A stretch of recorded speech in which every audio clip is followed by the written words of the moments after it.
Tara Peterson with Crenshaw Peterson joins us again this morning. Good morning. Good morning, Bob. How are you? I'm good. So listen, after somebody sees you, they've developed trust or estate documents and they've signed them. What happens after that? Yeah, so there's still one more step, and a lot of people forget this last step, but that's what we call funding. And funding is the idea of matching up our assets into that estate plan.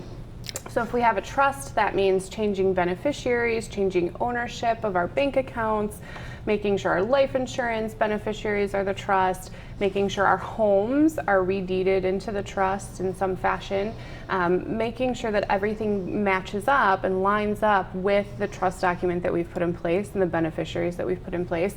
Because if we don't have anything in there, it's not going to work. So what happens if a client does not find their trust, or perhaps does joint accounts or beneficiary designations elsewhere? What happens then? So titling always trumps the estate plan, Bob. So what that means is that if you put onto the bank account a child and the trust says everything gets split 3 ways, but there's only one child on the bank account, that titling trumps the estate plan. So that is why it's so important to make sure that everything matches up.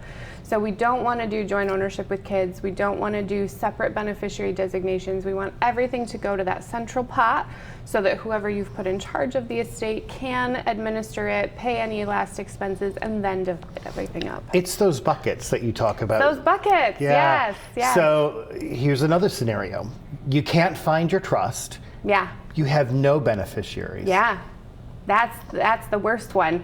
So having done that trust is basically null and void. It's not going to do anything at that point because we don't have any beneficiaries on any of the assets.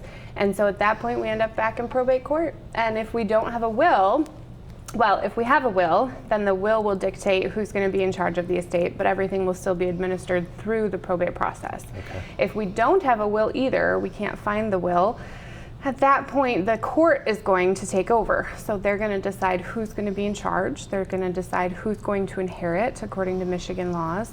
They're going to decide how much everybody's going to get. They're going to decide when they're going to get it. So if you have anyone younger or older with issues, the court may decide that they don't get it outright.